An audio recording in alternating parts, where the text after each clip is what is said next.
A home is supposed to be the safest place on earth. But for these children, the most dangerous person in the world was already inside it, sitting at the dinner table, sleeping in the next room, and calling themselves a parent. Case 1. John Beasley. In the small city of Joliet, Illinois, John Beasley appeared to be exactly what a struggling single mother needed. His girlfriend, Clorinda, had 2 young boys and very little support. And when Beasley stepped into the role of father figure, the people around them breathed a collective sigh of relief. He was present. He was firm. He kept the household running. What no one outside those 4 walls understood was what firm actually meant behind closed doors. Beasley controlled everything. What the boys ate, when they slept, whether they were permitted to speak at the dinner table. He monitored their movements inside the house, dictated who they could interact with at school, and systematically cut them off from any adult who might notice something was wrong. The physical abuse began early and escalated rapidly. The boys were beaten with belts, with fists, with whatever object was nearest. They were denied food for days at a time as a form of punishment. They were forced to hold painful stress positions for hours, while Beasley watched and waited for them to break. And when the physical suffering wasn't enough, he moved into their minds. He told them that no one would believe them if they spoke. He told them that no one was looking for them. He told them, repeatedly and deliberately, that everything being done to them was exactly what they deserved. What Beasley had built inside that house was not discipline. Forensic child psychologists who later reviewed the case identified it as a textbook pattern of coercive control. A systematic campaign designed not just to cause physical pain, but to destroy a child's belief that escape is even possible. The abuse continued for years with no intervention, because Beasley had engineered it that way. The boys had no language for what was happening to them. They had no adult they trusted enough to tell. They had been made to believe, with complete certainty, that silence was their only option. In 2018, that silence finally broke. One of the boys, older now and briefly outside the immediate reach of Beasley's control, found the courage to approach a teacher at his school. He spoke carefully, haltingly, and with the specific and consistent detail that investigators would later say left them with absolutely no room for doubt. Law enforcement responded immediately. When officers entered the home and began their examination, what they found corroborated every word the boy had said. Medical records documented injuries that were old, layered, and entirely inconsistent with any accidental cause. The pattern was unmistakable.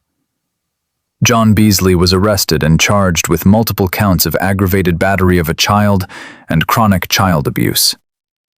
In the courtroom, his defense presented him as a man who had disciplined difficult children using methods that were perhaps excessive, but were never intended to cause real harm. The prosecution took that argument apart methodically. Medical experts walked the jury through the severity and chronicity of the injuries. Child psychologists explained in clinical detail what years of coercive control does to a developing brain. And the boys themselves took the stand. The courtroom fell completely silent as they spoke. They were precise, they were composed, and they were devastating. The jury found John Beasley guilty on all counts. The sentencing judge looked directly at him before delivering the verdict and told him plainly that these children had come to him helpless, that they had trusted him with their safety, and that he had chosen every single day to use that trust as a weapon against them. Beasley was sentenced to 40 years in a maximum security facility in Illinois, a sentence that, given his age at the time of conviction, means he will never walk free again. He showed no emotion when the sentence was read. He showed no emotion as he was led from the courtroom in handcuffs. He had spent years training himself to feel nothing for those boys. It appeared, in the end, that the training had worked both ways. The boys have since been placed in safe and stable homes. Their identities remain protected. Their recovery, according to those closest to them, is slow and ongoing. The damage that coercive control inflicts on a child does not disappear when the abuser is removed. For many survivors, it becomes a weight they carry for the rest of their lives. John Beasley will die inside a prison cell. But what he built inside that house in Joliet will take those boys far longer to dismantle. His story, as horrifying as it is only the beginning.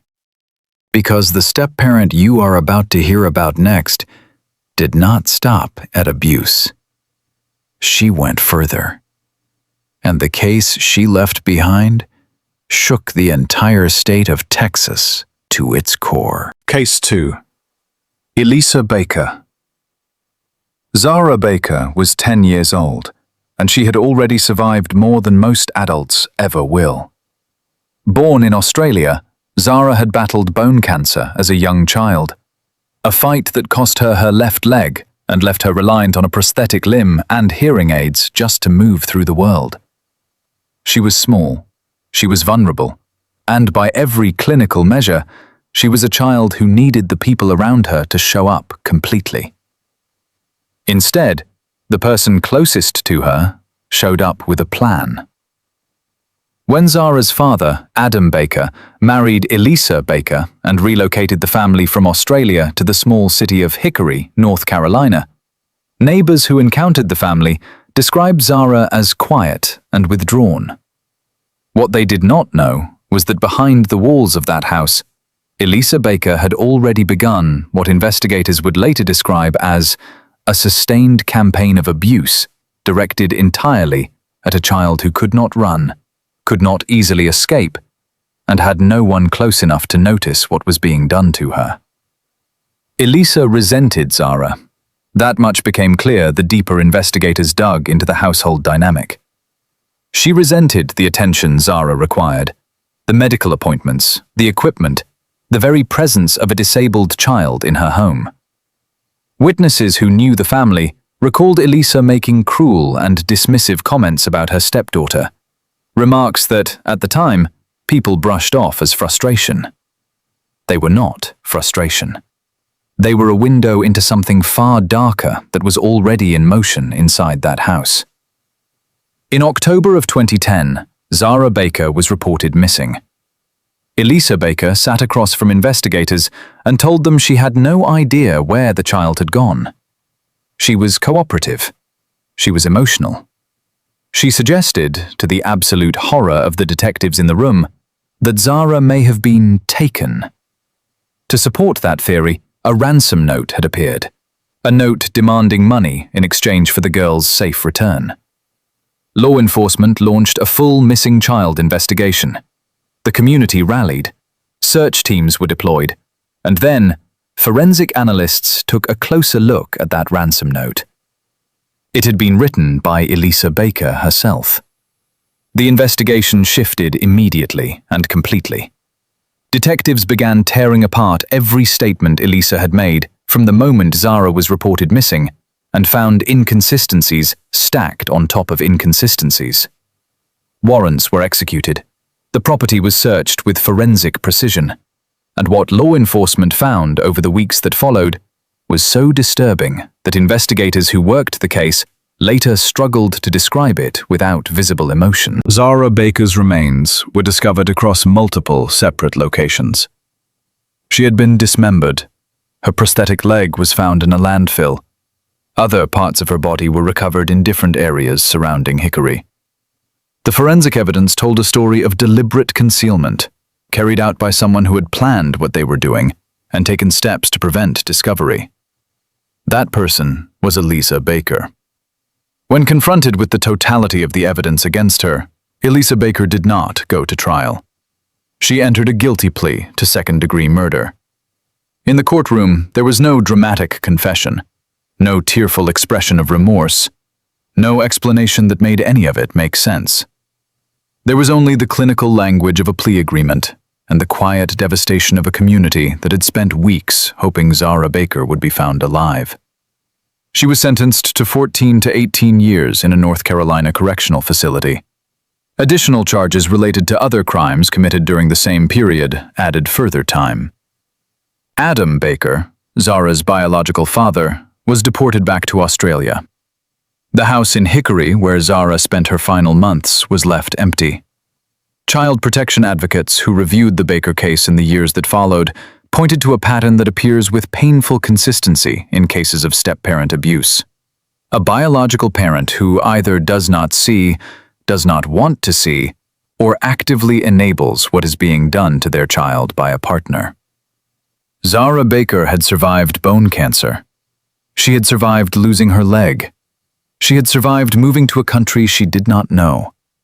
She was 10 years old, and she had already endured more than most people face in a lifetime. What she could not survive was the person her father chose to bring into her home. Elisa Baker remains incarcerated.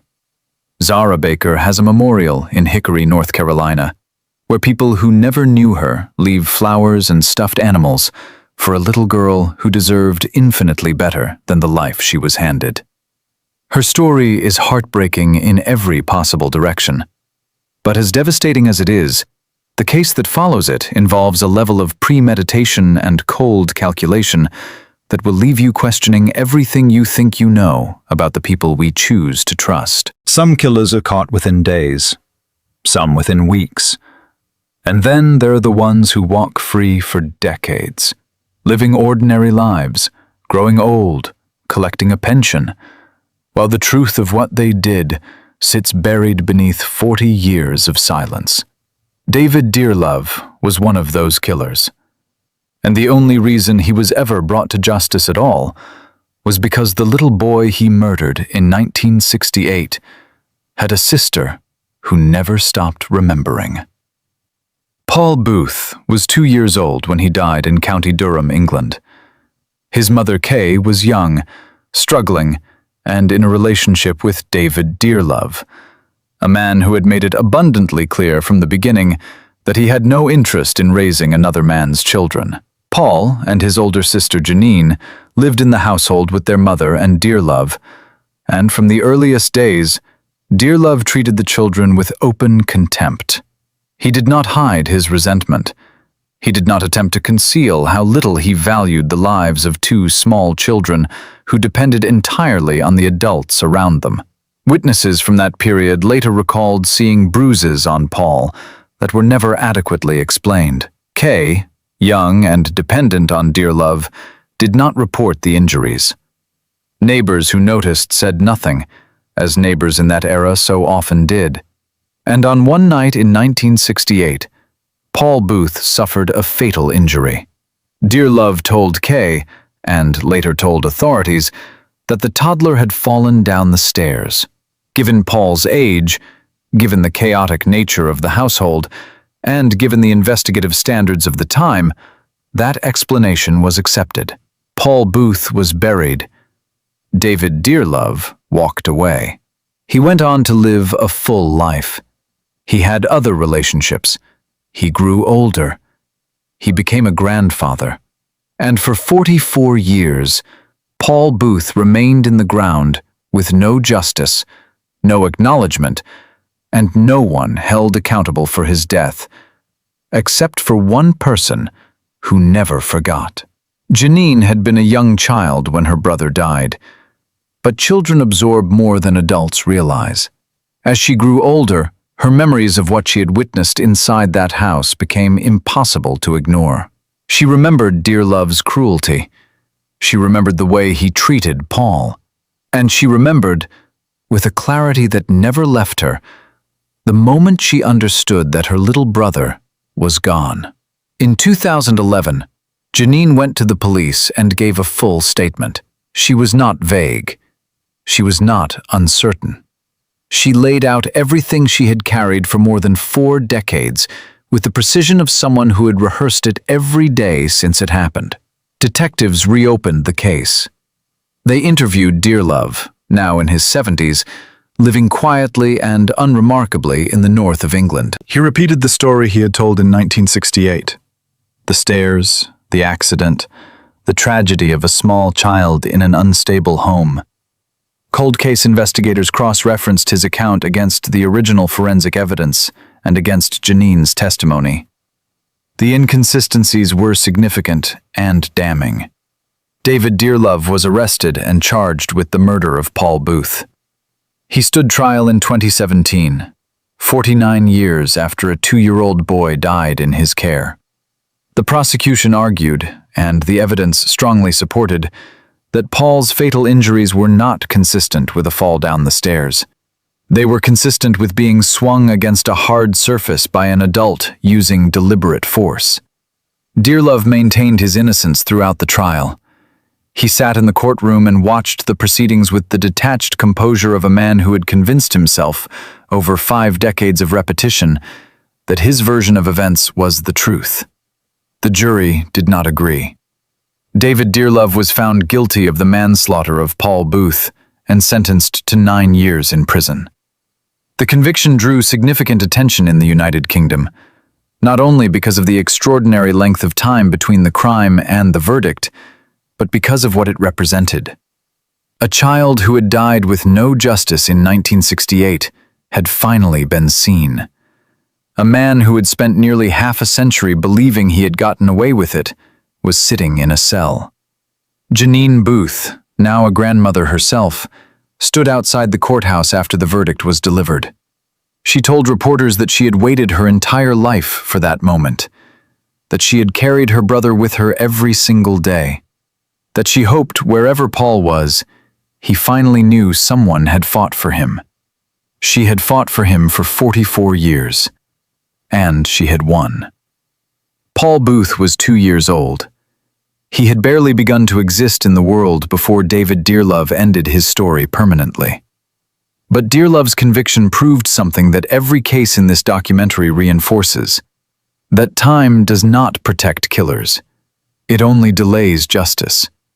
And in the case that follows this one, justice came far faster. But the evil that preceded it was so calculated, so cold, and so breathtaking in its audacity that prosecutors called it one of the most brazen acts of domestic deception they had ever seen. Case 4. Stacey Castor. Stacey Castor was, by all outward appearances, a woman defined by tragedy. She had buried one husband, she had nursed another through a terrible illness, before losing him too. She was a mother, a neighbor, a woman who people described as warm and capable of handling whatever life threw at her.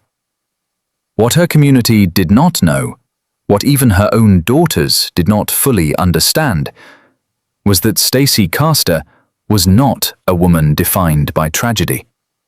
She was a woman who manufactured it. Her first husband, Michael Wallace, died in 2000. The cause was listed as a heart attack.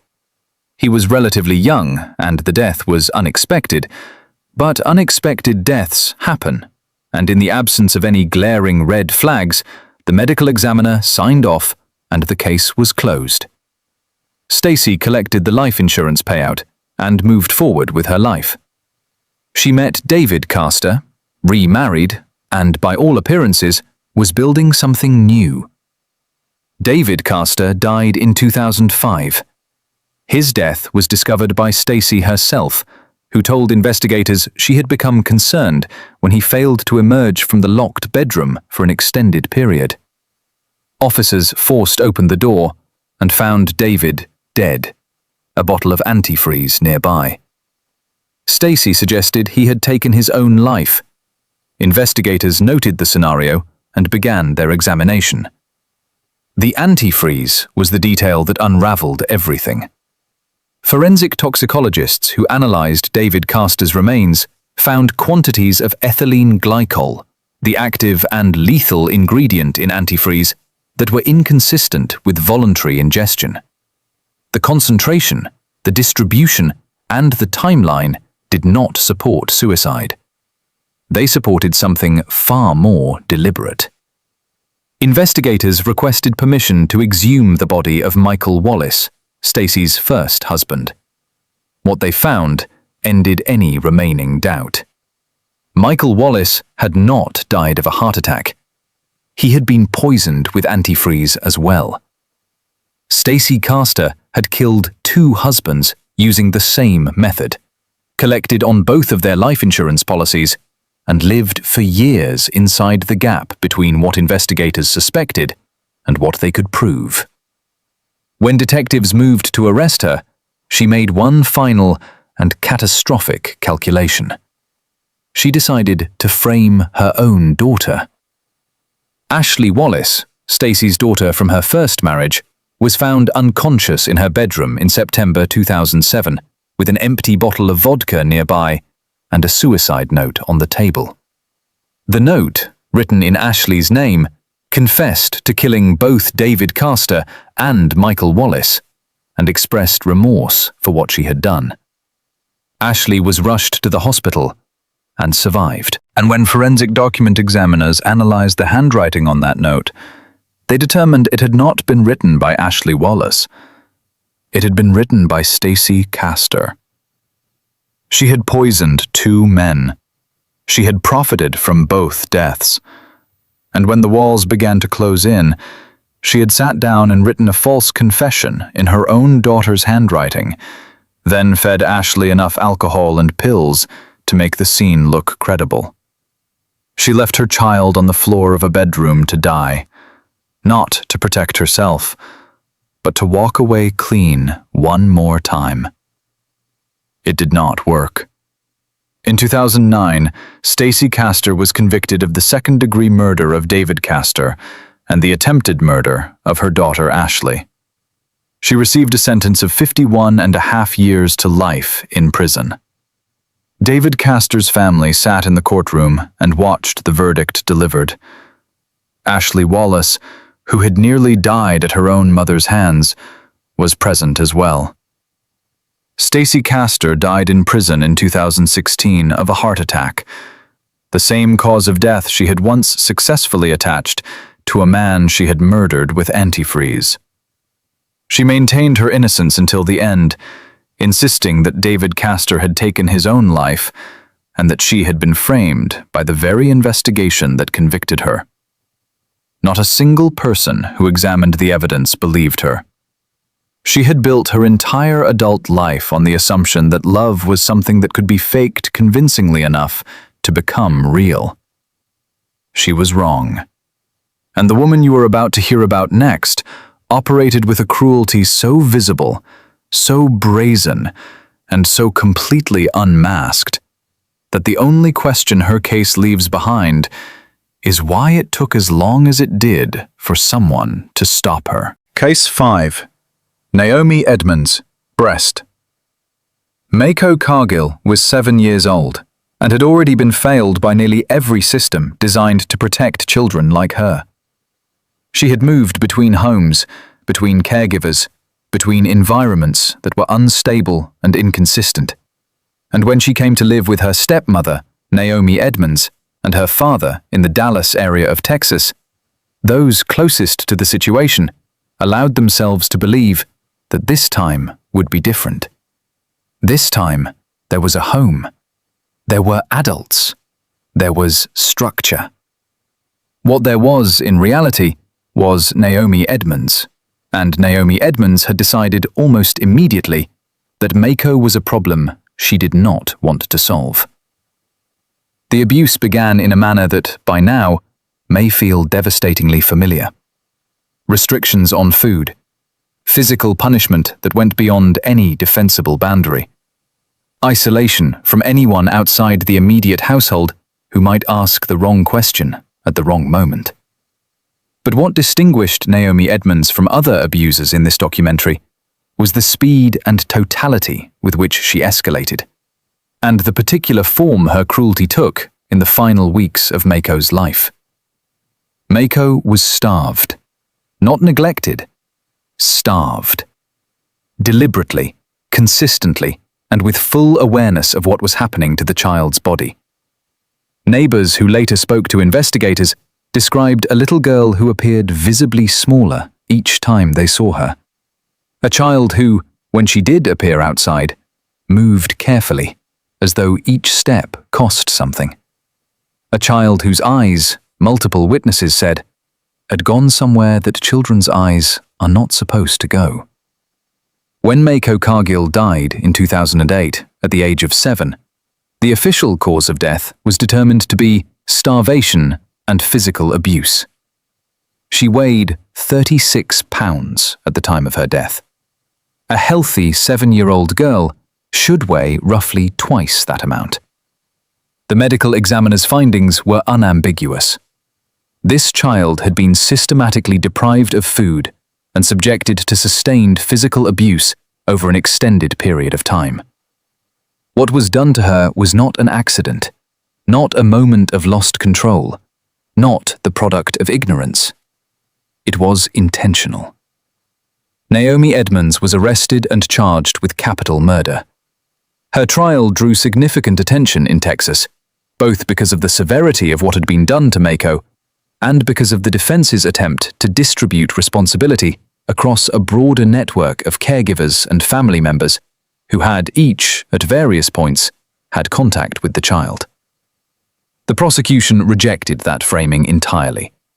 The evidence pointed to Naomi Edmonds as the primary architect of Mako's suffering, and the jury agreed. Naomi Edmonds was convicted of capital murder and sentenced to life in prison without the possibility of parole. She will never leave. She will grow old and die inside a Texas correctional facility. And Mako Cargill, who was 7 years old and weighed 36 pounds when she took her last breath, will remain 7 years old forever.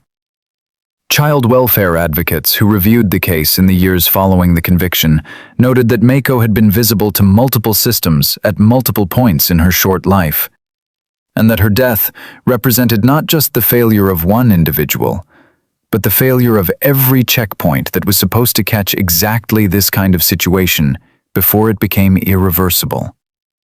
Her case prompted significant review of child welfare protocols in Texas. It changed policies. It changed procedures. It changed nothing for Mako. But for children who came after her, it may have changed everything.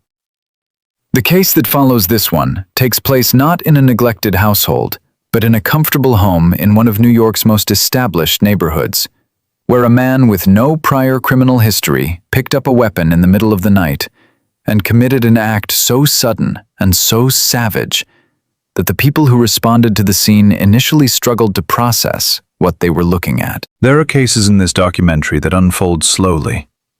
Years of abuse, years of silence, years of warning signs that were present and ignored. And then there is Michael Brea. Michael Brea did not abuse his stepfamily over years. He did not build toward his violence through a pattern of escalating cruelty. What Michael Brea did, he did in a single night, with a single weapon, in the space of a few horrifying minutes. And the speed of it made it no less devastating than anything else you have heard today. Brea was an aspiring actor living in Harlem, New York, with his mother Yannick and his stepfamily.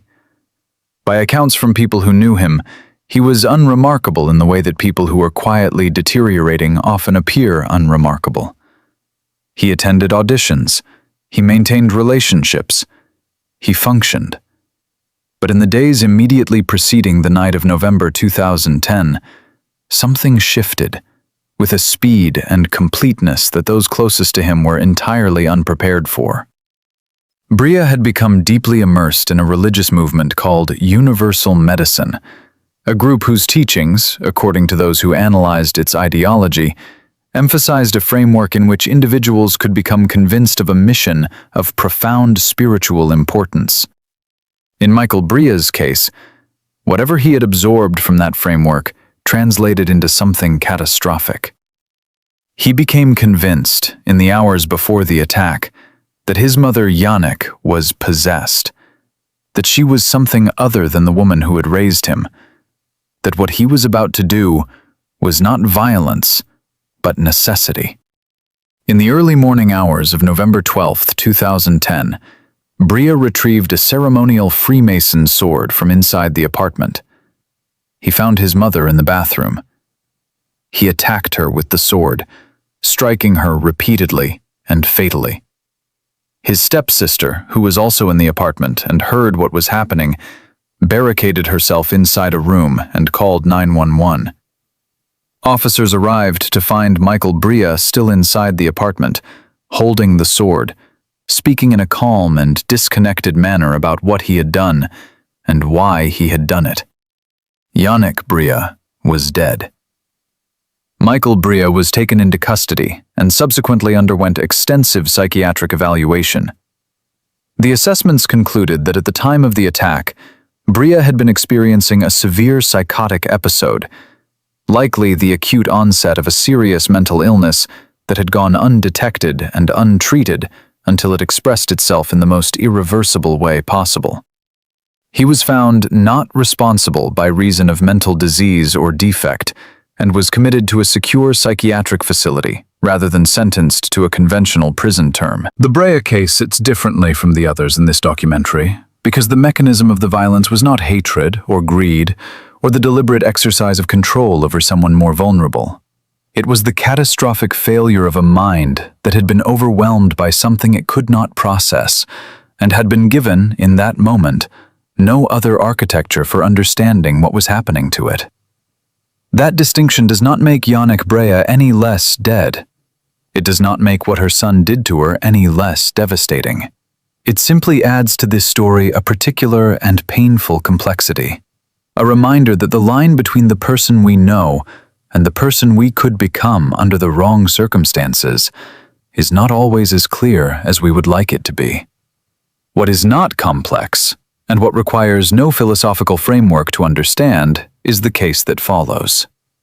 The woman at the center of Case 7 operated with complete awareness of exactly what she was doing to the children in her care. There was no illness. There was no episode. There was only a calculated decision repeated every single day to treat children as something less than human. Case 7. Teresa Engstrom. In 2019, officers responding to a welfare check at a property in the Minneapolis area of Minnesota found something inside that home that they were not prepared for. They had received a report from a concerned neighbor, someone who had noticed things that did not add up, absences that went unexplained, a quiet that felt wrong in the way that certain silences are wrong. What law enforcement encountered when they entered the house confirmed every instinct that neighbor had followed. Teresa Engstrom was a stepmother to 3 children.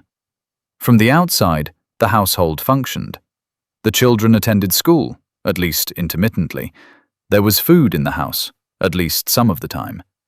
There was structure, at least in the way that a regime has structure. Rules, enforcement, consequences. But the rules inside that house were not the rules of a family. They were the rules of a facility in which the children had no rights, no recourse, and no one who had decided their welfare mattered enough to be worth protecting. The abuse Engstrom inflicted was both physical and psychological, and it operated on the specific and calculated principle that children who are isolated, humiliated, and deprived of any consistent source of warmth eventually stop asking for help. She restricted the children's movements inside the home. She confined them for extended periods. She denied them access to the normal rhythms of childhood, friends, activities, the basic experience of being a child who is allowed to exist freely in the world. And she did all of this while presenting a sufficiently normal surface to the outside world that the people around the family did not act on their concerns until the neighbor finally did. When the children were assessed by medical and psychological professionals following the welfare check, the findings painted a comprehensive picture of prolonged deprivation. The psychological damage, in particular, required intensive and extended intervention. These were children who had learned to suppress their own needs so completely and for so long that the basic act of expressing discomfort had become foreign to them. They did not know how to ask for what they needed because they had been systematically taught that asking was not an option available to them. Teresa Engstrom was arrested and charged with multiple counts relating to the abuse and maltreatment of children. The case moved through the Minnesota court system and resulted in a conviction that carried a significant custodial sentence. The precise details of her sentencing were shaped by the specific charges filed and the evidence presented regarding the nature and duration of the abuse. What is not shaped by procedural language is what was done to those children. The years of their lives spent inside a household that treated them as inconveniences to be managed rather than human beings to be loved. The children were removed from the home and placed with protective services. Their recovery, as with every child in this documentary, is ongoing. The damage done to a child by sustained psychological abuse is not visible in the way that a broken bone is visible. It does not heal in the way that a cut heals. It lives in the nervous system, in the attachment patterns, in the way a person learns to read a room and decide before they have finished deciding whether it is safe to be themselves inside it. Teresa Engstrom will serve her sentence. The children she damaged will carry the weight of what she built inside that house long after she is released. 7 cases, 7 step-parents. 7 households in which a child looked at an adult who had been placed in a position of trust and found, in the end, that the trust had no foundation whatsoever. If the cases in this documentary have done anything, they have demonstrated with painful clarity that the title of step-parent carries no automatic guarantee of safety. For the vast majority of blended families, step-parents are loving, committed, and irreplaceable. But for the children in the cases you have just heard, that title was a cover. It was a door that opened into something their young minds were entirely unprepared to confront, and entirely without the resources to escape on their own. What saved the survivors in these stories was not luck. It was a neighbor who noticed, a teacher who listened, a sister who remembered for 44 years and refused to stop talking. A system, however flawed and however late, that eventually responded.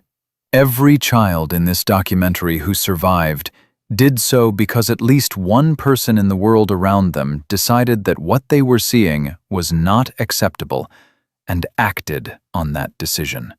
Every child who did not survive deserved that person too. They simply never got one. If you are watching this, and something about a child in your life does not feel right, an absence you cannot explain, a silence that has gone on too long, a bruise with a story attached to it that does not quite hold together, act on that feeling. You do not need certainty. You need the willingness to make a call. Because in every single case you have seen today, there was a moment, a specific, identifiable moment, when the outcome could have been different. When someone who saw something said nothing. When a question that should have been asked was left unasked. When a child who was reachable was left just out of reach. These stories are not history. They are happening right now, in houses that look exactly like the ones on your street, behind doors that look exactly like yours. The only thing standing between a child and the worst possible outcome is the decision of the people around them to pay attention. We will continue to bring you these stories because they need to be told, because the children inside them deserve to be more than a statistic, because the people who did these things deserve to be known for exactly what they are. Subscribe and turn on your notifications so you never miss a case. And before you go, which of these 7 stories affected you the most? Tell us in the comments below. Your words keep this community going. And this community, case by case and story by story, keeps the truth moving forward.